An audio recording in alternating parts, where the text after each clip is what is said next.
Hello, my name is Michael O'Keefe, aka The Movie Wizard. If you enjoy this interview and want to hear more top-notch film industry conversations, please press the thumbs up, subscribe to this channel, and hit the bell to stay in the know. Hello, Joel Bakan and Jennifer Abbott. Tell me how the TIFF experience has been so far for the new corporation, the unfortunately necessary sequel. Well, I've been sitting in a basement in Toronto doing media, but it's a nice basement, and very different than the first time around. No red carpets, no hors d'oeuvres, parties, meeting other filmmakers. I am looking forward to the in-person screening on Sunday evening, though. And here I am on the West Coast still, so unfortunately I won't be able to attend. And yesterday I got an email saying, "Congratulations, TIFF has opened." And I was like, okay, now what? So absolutely, it's a little anticlimactic. That's unfortunate. So I read The Corporation years ago in university, and then I saw the documentary shortly afterwards, and I found it both humorous but ultimately alarming. So tell my audience what the premise is of the book and why this follow-up was necessary. Well, the premise of the original book and film is that if you take the institution of the corporation, and I don't mean this or that corporation or this or that industry, I think what was unique about this project is we looked at the institution of the corporation itself. And there are two things about it legally that are important. And I'm primarily a legal scholar, so that's how I came to this. Number one, the law says corporations are persons, so they get treated in the same way in some ways as human beings. And number two, the law says that corporations always have to put their own interests above all other interests. And so the simple premise and question of the first book and film were, well, if it's a person, and it has to put its interests above everybody else's and always pursue its own self-interest, what kind of person is that? And the quick diagnosis was, well, that would be a psychopathic person. As for why we felt the sequel was necessary, Joel and my experience around that is quite different. For me, I was very reluctant to make the sequel. Partially because I co-directed and edited the first film, and I cut that film from 400 hours of footage. So it was a monster of a film to wrestle to the ground, and did I want to face another monster like it? No, not really. That said, what happened for me, the triggering moment was Donald Trump's election. And it's not as if that changed things suddenly, but what did happen was the veil came down. The pretense that corporations and governments were acting independently really just exploded. Now they were rigging the system in favor of the plutocratic class in full view. And it was at that moment in time that I felt compelled to undertake the sequel. All right. So one thing we hear a lot in political discourse lately is the word neoliberal. How do you define the word neoliberal? I think neoliberal is a system that says that social, economic, even political life should be organized around markets, and that the government's job is limited to ensuring that markets work well and that they function, but that government should not be involved in regulating the economy. They shouldn't be involved in providing public services like water and schools. All of that should be left to markets and to the major players in markets, which are corporations. I enjoyed this scene a lot with the Iraqi venture capitalist meeting Tony Blair at Davos. Tell me about filming that scene. Was that cringe-inducing, or what was that like? Yeah. I mean, that filming in Davos was really interesting. Jamie Dimon, the head of J.P. Morgan Chase, basically presents himself almost like royalty. He's at his party, and there's a lineup of people to be received by him. One after another, they go and he greets them. And in the case you're talking about, Sandra Navidi, who is a New York-based financial consultant, and a very, very erudite and quite brilliant woman, who we interviewed for the film, both in Davos and we interviewed her in New York as well. And the scene involves, well, there are two scenes really. One is her meeting Jamie Dimon on an elevator, and they have the sort of European air kiss. And then her meeting Jamie Dimon at the party.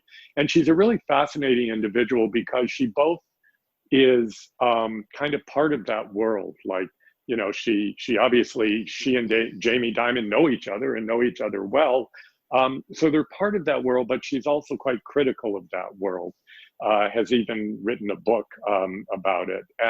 And so she has this kind of insider-outsider status in the sort of elite financial world, which is part of the reason why we wanted to follow her around Davos, because she's really quite interesting in that way, and she plays a really great role in the film.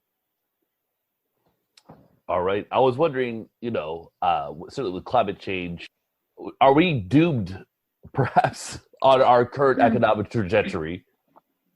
Like, can capitalism solve these issues that we face? Well, no, I don't. Well, this is a difficult question for sure. And, you know, I don't think climate change, as we know, it has begun. We are not able to stop it fully. What we can do is we can stop the most cataclysmic of the projections. So we've warmed the world 1 degree, and we're heading very quickly to increasing that number. If we maintain the current trajectory, we're going to end up with a world that's 4 degrees warmer and is in effect unlivable, not only for human beings, but for the other species that we share this planet with. Corporate capitalism is without question one of the main drivers of climate change. And, you know, to answer your question, can capitalism solve this problem? Well, as one of our interview subjects, Robert Weissman, says in our film, we would kind of be stupid to look to the oil and gas corporations to do so. They've created it, and perhaps we have to look elsewhere. And, you know, our conclusion with regards to the climate crisis, as well as many other existential crises, is, you know, we have to reinvigorate democracies, and we have to rise up and resist corporate hegemony in whatever form that may look like, whether it's increased regulation, whether it's actually garnering from them the taxes they should be paying so that democratic governments can allocate funds towards transitioning to renewables. You know, we can go on and on and on and list the actual actions we can take to prevent complete climate catastrophe. But ultimately, at its essence, is reigning in corporate capitalism's destructiveness. So I don't want to say that we're doomed, that it's not over yet. We shouldn't give up, but we really have to understand we're at the edge of the cliff, and some of us have fallen off already, and we're all headed in that direction unless we find a way to change things. All right. To go back to the neoliberal stuff, Justin Trudeau, we see in the documentary as well, and he talks about the responsibility of the business community and what the business community ought to do, as we were talking about before. What was the case as to why that falls short, and why perhaps larger taxation into corporations is a better idea going forward? Yeah, I mean, just going back to Jen's point about climate, I think it provides a really good example. You know, it's true, Justin Trudeau got up at Davos and said, you know, corporations now have to give back to society and we can rely on them to save society and all of that kind of stuff. But you look at climate and, you ask, and corporations are saying, hey, we can solve this. You know, we were at the Paris Climate Conference and we know what to do and all of that. But when you unpack it, and we show this in the film, they're basically saying, okay, this is what we need to do. We need to keep producing gas and oil for as long as we can.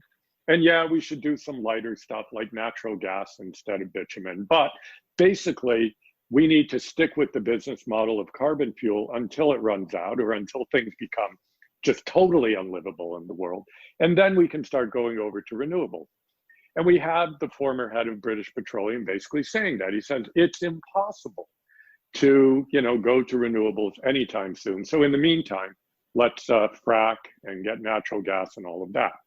So that's the business solution. And from a business perspective, that makes a lot of sense. Why would they give up on their profitable business model of extracting oil and gas? So when they think about solving climate change, they have to also think about not undermining their own business model. They're not going to commit suicide. So they have to craft a solution consistent with their continuing to profit from oil and gas, and that's what they do. The problem is that scientists say that solution is cataclysmic in its consequences, that we need to get to renewables as soon as possible. And scientists can say that because they don't have a horse in the race. They're not worried about profiting from the current model. And I think what that story shows, and the reason we tell it, is it shows that inevitably the solutions that corporations come up with are always going to have to align with their business models of making profit. And that means those solutions are not necessarily going to align with and are going to often and pretty well always fall short of solving the problems they're aimed at, which suggests that we're really going down a dangerous path if we hand over the power to solve these problems like climate, like inequality, like human rights abuses, like racism. If we hand these problems to corporations to solve, and they're asking for them, they're saying, hey, we can solve them, I think we are not only moving away from democracy, but we're moving towards cataclysm on pretty well all fronts. All right, to shift gears to filmmaking, this is an excellent documentary. Lots of great guests, or talking heads, I should say, and it flows very well. It's very entertaining and engaging. What is your constructive criticism for other lefty documentaries that are maybe not quite as good?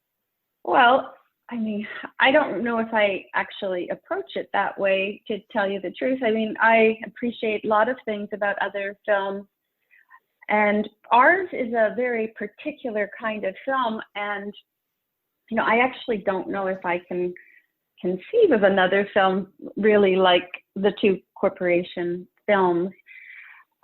They're essay films, and they take ideas and make them cinematic. I suppose, you know, sometimes if a documentary, in my view, fails, it's often because the emotional arc isn't powerful. And I think the critical flaw some documentary filmmakers do make is to have what I would call like a sing-songy emotional arc to the film, where we go low, we go high, we go low, we go high, we go low. And there's never really a time to dive deeply into an emotion. And this is something Joel and I and our editor, Peter Rowick, felt very strongly with, and I felt very strongly with the first film too, that we wanted the emotional arc of the film to, especially what we call Act 2, to just go deeper and deeper and deeper into this moment in time, which is a moment for many people of despair.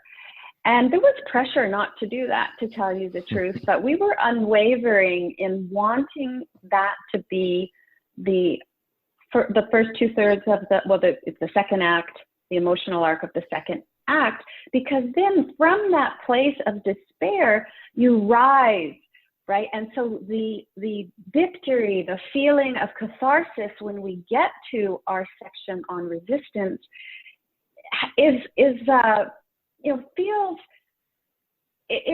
feels like a release. So, you know, for me, I think that's perhaps one of the reasons both of our films seems to be very powerful for people, because we take them on this emotional journey that they can really connect to. So to get back to your question, it's when there isn't a clear emotional arc in a documentary that sometimes for me, it won't be as successful. Very interesting. And I want to thank you guys for making this very fearless, slick project. I really enjoyed watching it. Do you have any final words for my audience? Go see the film, as if you can. I mean, we're really we're really hoping that it will get out there. And so go to the website, thenewcorporation.movie, and it will be posting where and how you can see this film wherever you happen to be. Yeah, and if you like the film and want to support it getting out there more, please do vote in the Audience Choice Awards for festivals that can really help a film get some attention.